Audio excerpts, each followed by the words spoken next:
Jesus vem? Essa é a pergunta que eu fiz há muitos anos atrás, num dia onde tudo estava correndo perfeitamente bem.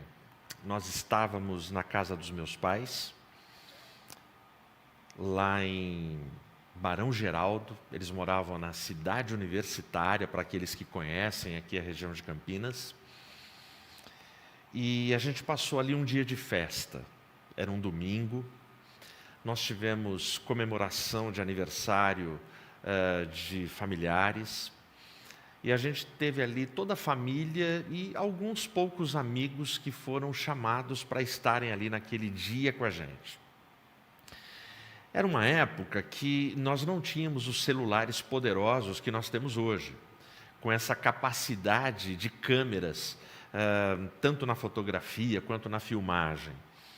Era uma época, se você viveu essa época, você vai lembrar, era uma época que as famílias tinham câmeras para filmar esses momentos e ficavam gravados numas fitinhas pequenas. Precisava de um adaptador para colocar numa fitona VHS e aí colocar no videocassete e assistir às cenas da festa. E assim foi. A gente passou o dia, filmamos algumas cenas, muita brincadeira, muita risada, um dia perfeito. Aí a gente foi para a salinha na casa que ficava lá nos fundos para assistir a fita com a filmagem do dia, para a gente poder dar risada, relembrar, enfim, de como foram as cenas naquele dia de festa na casa dos meus pais. Estamos todos sentados, estávamos todos ali, televisão ligada, as cenas começando a passar. E nesse momento o meu pai, ele tinha ido na rua, lá na frente, manobrar os carros, porque ele tinha deixado os carros da família todos para fora da garagem, para liberar espaço na garagem por conta da festa. E aí ele está entrando com o carro dele, depois ele iria pegar o meu, depois da Denise, enfim, do pessoal que estava lá, do Osni, dos meus irmãos. Aí a gente olha e, de repente, quem entra na salinha? O meu pai, em silêncio, ele entra, e atrás do meu pai entra um ser estranho que a gente nunca viu, com uma arma apontada na nuca do meu pai. A primeira reação, eu confesso para você, é uma reação que você não acredita na cena que você está vendo. Você não espera que aquilo vá acontecer. Eu lembro que a minha reação foi assim: eu estava sentado, a Regina do meu lado, a gente olhando para a TV. No momento que eu vejo meu pai passar, eu olhei assim, eu fiz isso. E voltei a olhar para a televisão, porque era uma cena muito surreal para mim. Mas isso é segundos. Eu olhei para lá, olhei para cá e pronto, o terror começou. Eram 4 ladrões, todos armados. Um ficou lá fora vigiando. Os outros 2 andando pela casa para tentar achar alguma coisa.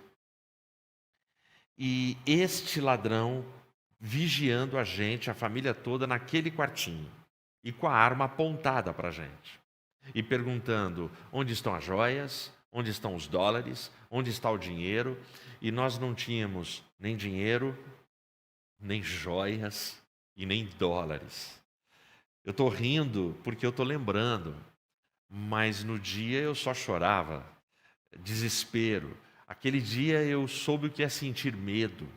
É como se o braço da gente sumisse as entranhas. Você sente medo no corpo inteiro. Porque você olha para a mão daquele ladrão e com aquela arma apontada para a gente, se ele disparar com um tiro, ele acaba com a minha vida e com a minha história. Ele pode matar os meus filhos. E certamente aquele cara, eu não sei os outros, mas ele devia estar drogado, porque ele olhava de um jeito e falava algumas coisas assustadoras. E fazia ameaças, e fazia ameaças do tipo: olha, eu sou bom de achar, se a gente achar dólar, se a gente achar arma, se a gente achar joias, que vocês estão escondendo, vai morrer gente aqui. Fala rápido, que a gente quer ir embora. Mas não tinha. É aquele dia que você gostaria de ter muito dinheiro no bolso, para poder entregar para o ladrão e falar, cara, tá aqui, ó, mas vai embora, libera a gente. Mas nada. E ele procurou, revirando a casa. E tem cenas que hoje a gente lembra muito engraçadas. Teve um momento que eles fizeram uma troca. Veio um ladrão vigiar a gente, o que estava com a gente foi dar uma olhada como é que estava a coisa, e me parece que ele era o líder. E a gente ouviu do quarto. Ele pegou e deu um grito com um outro ladrão companheiro dele. Ele fala assim, não acredito que você está fazendo isso. O companheiro dele estava sentado na sala comendo coxinha, brigadeiro e beijinho da festa. Aí ele falou assim, não, peraí, eu não roubo mais com você, cara. Nós não viemos aqui comer coxinha, a gente veio roubar. Eu falo sentado porque eu estou imaginando a cena. Mas eu e a Regina estávamos tensos. A Mariana, minha filha, era um bebê de colo, não andava ainda, não falava. Estava dormindo no quarto dos meus pais. O meu filho, Mateus, ele tinha 3 anos de idade, ele estava dormindo, deitado, esparramado no tapete da sala, porque ele brincou o dia inteiro e ele estava esgotado. E a gente ali tenso, com 4 ladrões e essas 2 crianças distantes da gente. E a gente pensava, o que vai ser agora? Como vai ser? A Regina apertava meu braço, Edmilson, e a gente não ousava falar. Eu sei que teve um momento que, depois, sei lá, de 10, 15 minutos, que eles não acharam nada, não tinha nada. Meu pai pôs a mão no bolso e ninguém tinha nada. Meu pai pôs a mão no bolso e achou R$10 e falou, eu tenho R$10. O cara deu um tapa, pegou e ficou bravo. Eu sei que um ladrão entrou, olhou para a gente e falou assim, eu já sei de tudo, eu já descobri tudo. A gente ficou tenso, né? O que ele descobriu? Aí a gente ficou olhando para ele, ele olhou para a gente e falou assim, vocês são pobres. Quando ele falou, vocês são pobres, a minha mãe que estava do meu lado, ela levantou e colocou o dedo em riste assim, olhou para ele e falou assim, mas somos ricos em Jesus. Eu sei que naquele momento eu falei, tá bom, mãe, mas senta, porque agora é diferente. Eu sei que esse ladrão, ele só foi acalmar quando ele pegou uma pasta do meu pai, ele abriu e dentro da pasta tinham 2 Bíblias. Ele olhou e falou assim, vocês são crentes?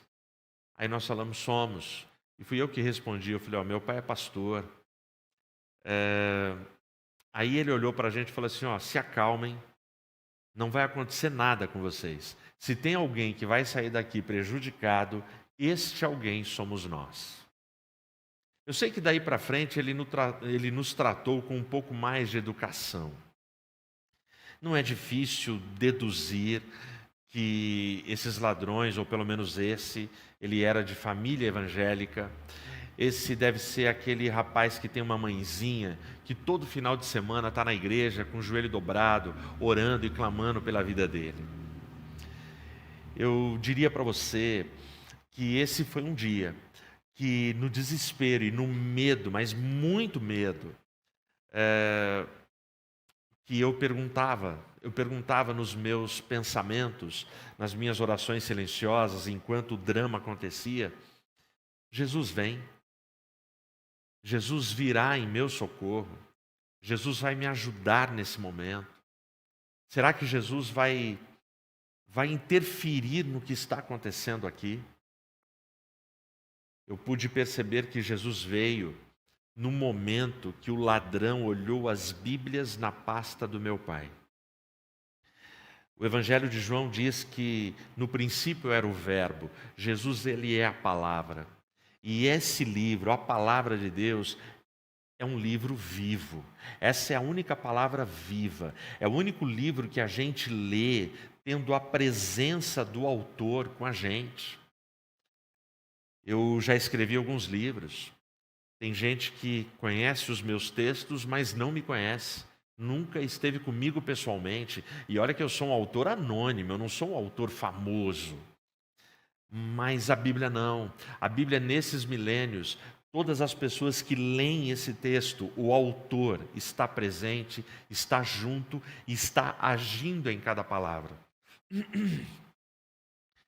Portanto, essa pergunta, será que Jesus vem? É a pergunta que muitos estão fazendo neste tempo, nestes dias de tanta angústia que nós estamos vivendo. Abre a sua Bíblia aí, ou o seu aplicativo, no Evangelho de João, capítulo 6. Eu vou ler aqui do verso 16 até o verso 21 para a nossa reflexão. Em nome de Jesus. E chegando à tarde, os seus discípulos desceram para o mar. E entrando no barco, foram para o mar em direção a Cafarnaum.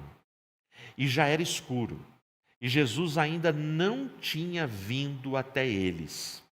E o mar se levantou, porque um grande vento assoprava. Tendo, pois, remado uns 25 ou 30 estádios, eles viram Jesus andando sobre o mar e aproximando-se do barco, e eles ficaram com medo. Mas ele lhes disse: sou eu, não temais. Então eles de boa vontade o receberam no barco, e imediatamente o barco chegou à terra para onde iam. Feche os olhos. Santo Deus, muito obrigado, Pai, por essa leitura, obrigado pelo Evangelho, obrigado pela Tua palavra. Obrigado pela oportunidade e privilégio de compartilhar mais uma porção desse texto com os Teus filhos. Obrigado por ter falado a mim através do Teu Espírito Santo. Em nome de Jesus, nos orienta e nos instrui nesta hora. Em Teu nome, para a Tua glória e louvor eu oro. Amém. O verso 19 diz que eles já tinham remado cerca de 25 a 30 estádios. Fazendo a conversão para as medidas que a gente conhece, eles já tinham remado mais ou menos cerca de 5 a 6 quilômetros. Os discípulos estavam exaustos, eles estavam cansados, era noite. Se você pega esse mesmo fato, esse mesmo evento, nos outros evangelhos, a gente tem informações que trazem riqueza para a gente. Mateus vai dizer que quem ordena a eles pegarem o barco e passarem para o outro lado é o próprio Jesus. Então Jesus ordena que esses homens atravessem o mar. Ele ordena que eles entrem num barco sem a presença dele. O texto em Mateus diz que Jesus sobe ao monte para orar, enquanto eles estão em mar alto. O texto vai dizer para a gente que ventos contrários e violentos sopram contra o barco. Você remar com vento a favor cansa. Agora, você remar contra ventos contrários, aí o cansaço é triplicado. Marcos vai dizer para a gente, o evangelista, que quando Jesus vai aparecer, é a quarta vigília da noite. Portanto, nós estamos ali entre 3 e 4 da manhã. Quando eles entram no barco, a noite está começando. Agora eles estão numa situação que não dá para voltar, eles precisam ir, mas eles estão tendo que enfrentar ondas, segundo alguns especialistas, coisa aí de, 6, 7, 8, 10, 15 metros de altura. Além dos ventos que são poderosos e potentes contra aquela embarcação. Esses homens não estão numa viagem de turismo. Eles não estão, num pedalinho no Lago Negro em Gramado. Não. Eles estão no Mar da Galileia numa noite escura com muito vento e tempestade.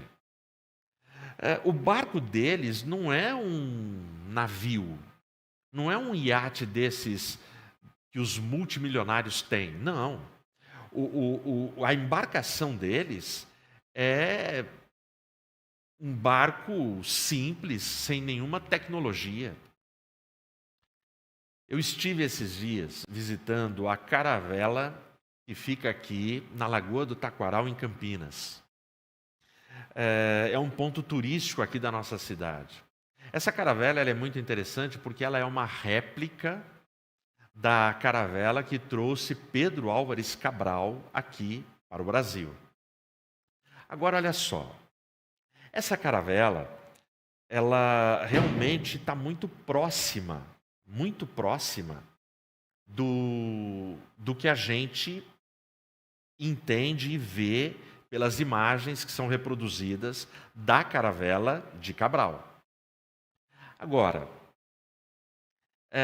eu entrei, são vários pavimentos, ela é enorme. Ela fica num deck, ela não está na água, mas eu fiquei assustado. Eu fiquei assustado porque você fica pensando, como essa caravela suportou o Oceano Atlântico? Como é que pode ficar suportando o Oceano Atlântico? Bom, e aí eu tento imaginar esta embarcação onde estavam os apóstolos e os discípulos. Eu fico imaginando como é que esta embarcação pôde suportar todas essas coisas. Não foi fácil. Simplesmente não foi fácil. Então, olha só. Nesse momento, Jesus, ele vai chegar. Esse é o momento quando Jesus vai chegar. Jesus vem. Sim, Jesus vem. Jesus vem e ele está atento às demandas e necessidades, mesmo quando a gente acha que não está. Não é difícil imaginar que esses homens, depois de tantas horas lutando, eles devem ter dado gritos do tipo, porque eles estavam lutando para manter esse barco sem virar, sem naufragar. Não vai dar, não vamos suportar. Não temos mais forças, nós não vamos aguentar. E por que eles deram gritos semelhantes a esses que eu estou sugerindo? Eles deram esses gritos porque eles estavam distantes demais da costa. Eles deram esses gritos porque eles já estavam lutando há muito tempo essa luta com essa embarcação. Eles deram esses gritos porque eles perceberam a pequenez, quão pequenos eles eram. O quão distante da embarcação, da costa, você entende. Quão distante você pode estar da solução dos seus problemas e dilemas nesse momento. Quando eles sentem que eles estão há muito tempo lutando contra aquelas ondas, há quanto tempo você está com a sua briga judicial? Há quanto tempo você está lutando com alguém no hospital sofrendo uma enfermidade? Há quanto tempo? Há quanto tempo você enfrenta a pequenez na sua vida? Há quanto tempo você pensou que era grande, mas descobriu que você é muito pequeno diante de tudo que está acontecendo na sua história e na sua vida? Ou seja, a tempestade controlava os discípulos. E é exatamente assim que nós ficamos na tempestade. Porque a gente fica perguntando, será que Jesus vai vir? Será que Jesus vai interceder em meu favor? Será que Jesus tem condições de chegar nessa tempestade, no meio dessas ondas, no meio desse vendaval, nessa escuridão? Será que Jesus está olhando para mim? Será que ele enxerga o que está acontecendo? Porque os discípulos eles não tinham o que fazer, eles não têm como sair da embarcação, eles não têm como ir a nado porque morre, porque não adianta saber nadar naquela condição violenta do mar. Eles não têm recurso algum, ou seja, a tempestade controlava eles. As tempestades da nossa vida nos controlam. Você não queria que elas controlassem, mas as tempestades vêm e elas controlam a nossa vida. Elas controlam de uma forma tirânica. É como se você tivesse com uma bola de ferro no pé. Você tem coisas para fazer, você quer ajudar, abençoar pessoas, mas você não pode porque você está preso pela tempestade que controla a sua vida. Você está limitado. Você está numa região de escuridão, de tempestade, de vento contrário, você está gritando e parece que ninguém te ouve, ninguém sabe que você está passando por isso. É dramático. Por exemplo, assim como as tempestades da natureza, a gente não controla as tempestades sociais, emocionais da nossa vida. Um exemplo só. Você quer salvar o seu casamento, mas você detém e tem poder apenas sobre um voto dos dois que são necessários. Porque se a outra parte não quer salvar o casamento, você vai remar sozinho e não vai ter acordo. Você quer lutar pela libertação das drogas do seu filho.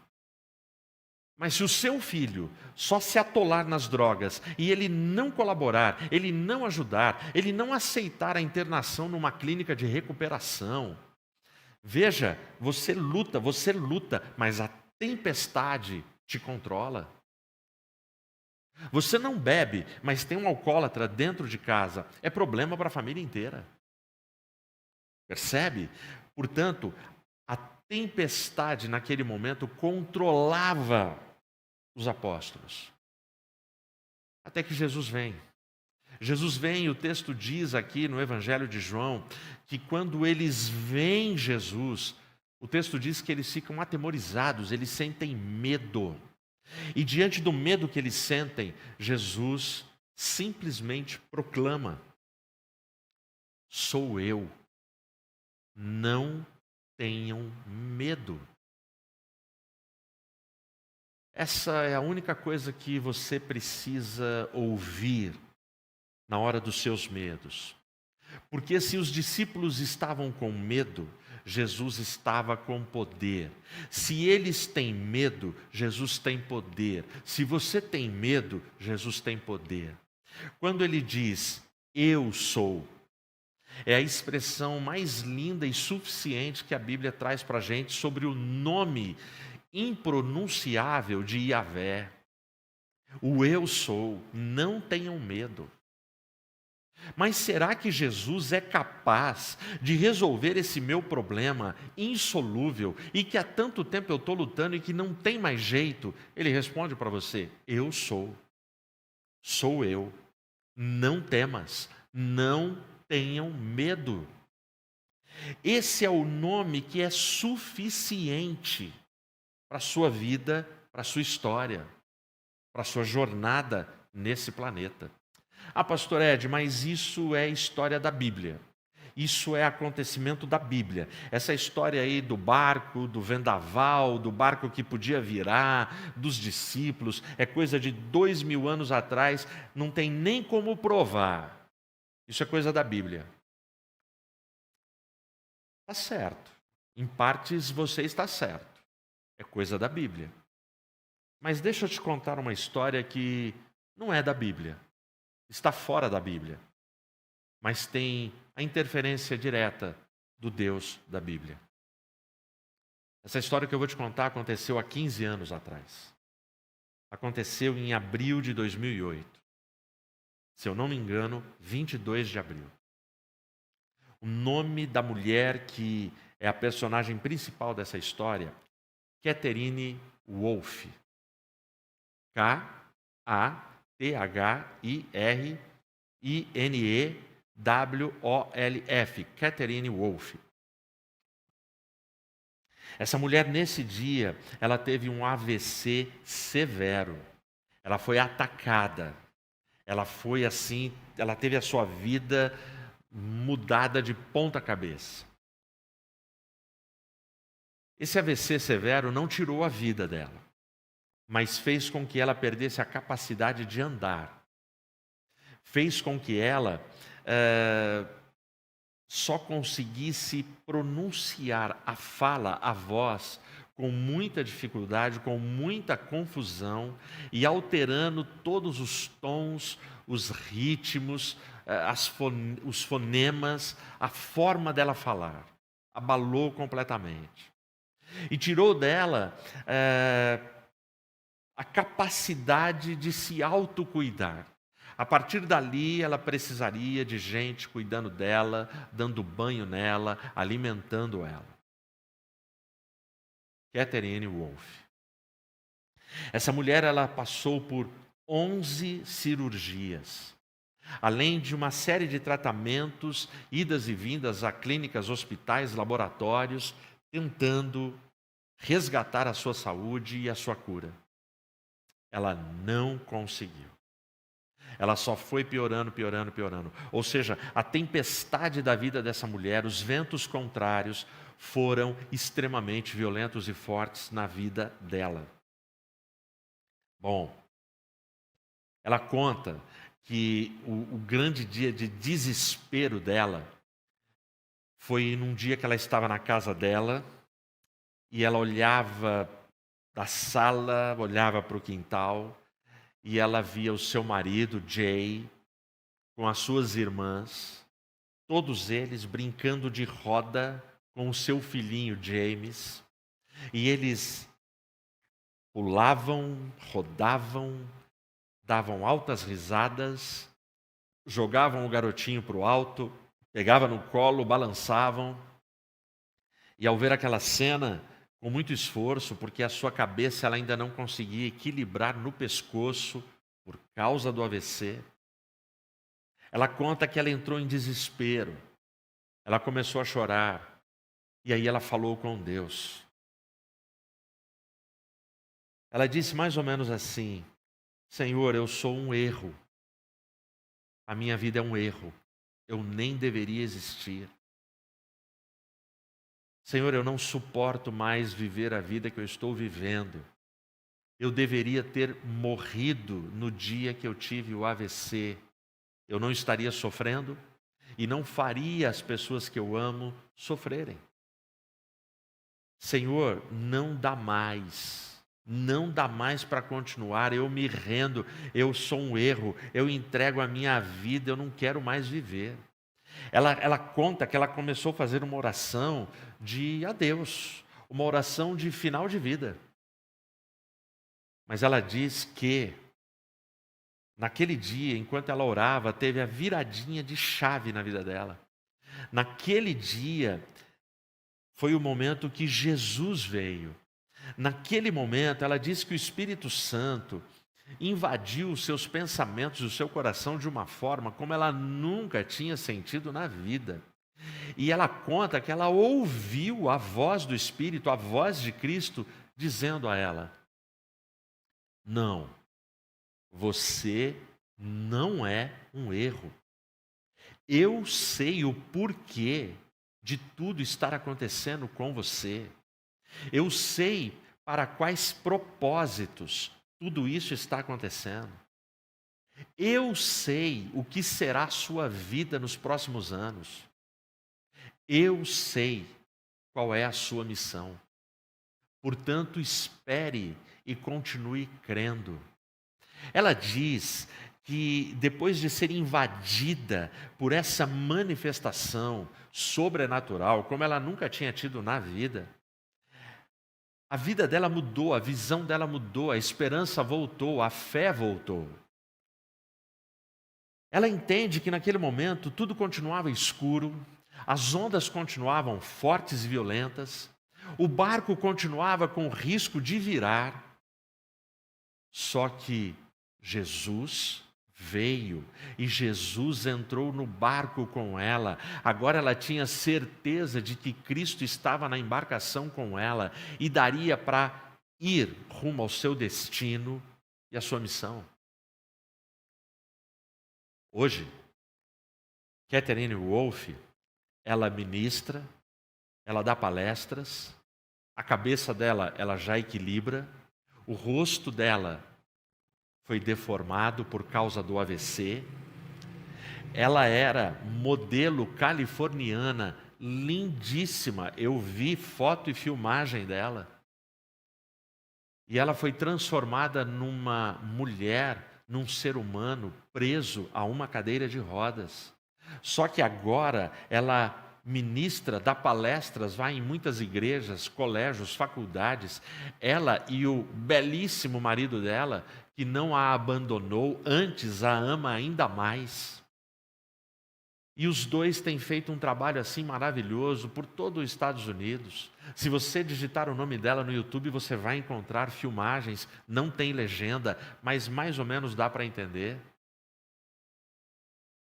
E você vai perceber que Jesus chegou na vida desta mulher. Jesus transformou a vida dessa mulher para os propósitos dele.